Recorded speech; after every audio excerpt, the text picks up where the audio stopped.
ઝઘડિયા ખાતે family court શરૂ થતા ઝઘડિયા વાલિયા નેત્રંગની ગરીબ મધ્યમ વર્ગની મહિલાઓને બાળકોને ઘરે બેઠા ન્યાય મળી શકશે।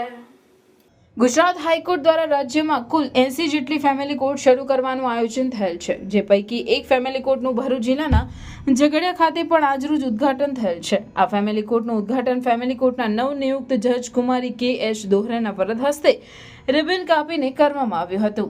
ઝઘડિયા ખાતે ફેમિલી કોર્ટ શરૂ થતા અને કોર્ટના હેતુ મુજબ ગરીબ અને મધ્યમ વર્ગની સ્ત્રીઓના અને બાળકોના ભરણ પોષણના તેમજ ગાર્ડિયનના પ્રશ્નોનું સમાધાનકારી વલણ અપનાવી ઝડપી અને ઘરે બેઠા ન્યાય મળે તે હેતુસર ફેમિલી કોર્ટ શરૂ કરવામાં આવે છે। આ ફેમિલી કોર્ટમાં ઝઘડિયા વાલિયા અને નેત્રંગ તાલુકાના કોર્ટમાં ચાલતા ભરણ પોષણના તેમજ ગાર્ડિયન વોર્ડ્સ એક્ટ હેઠળના કેસો આવરી લેવામાં આવેલ છે, જેમાંથી ઝઘડિયા નેત્રંગ તાલુકાની ગરીબ અને અતિ ગરીબ એવી આદિવાસી તેમજ મધ્યમ વર્ગની સ્ત્રીઓને બાળકોને ઝડપી સરળ અને ઘરે બેઠા ન્યાય મળશે। ઝઘડિયા ખાતે આજરોજ ફેમિલી કોર્ટ કાર્યરત થતાં વિસ્તારમાં રહેતી પ્રજામાં આનંદની લાગણી ફેલાઈ હતી।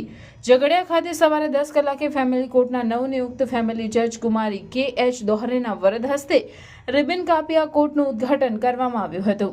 આ પ્રસંગે ઝઘડિયા પ્રિન્સિપલ સિનિયર સિવિલ જજ અને એડિશનલ ચીફ જ્યુડિશિયલ મેજિસ્ટ્રેટ કુમારી એચ.એસ. પટેલ, ઝઘડિયાના જ્યુડિશિયલ મેજિસ્ટ્રેટ જે.ટી. પટેલ તથા વકીલ મંડળના પ્રમુખ દક્ષેશભાઈ ઇમરાનદરિયા, ઝઘડિયા વકીલ મંડળના સિનિયર ધારાશાસ્ત્રીઓ રણજીતસિંહ પરમાર, અનિલભાઈ પંડ્યા, દિલીપસિંહ નકુમ, એફ.એમ. મંસૂર, નીતાબેન રાવલ વગેરે વકીલો ઉપસ્થિત રહ્યા હતા।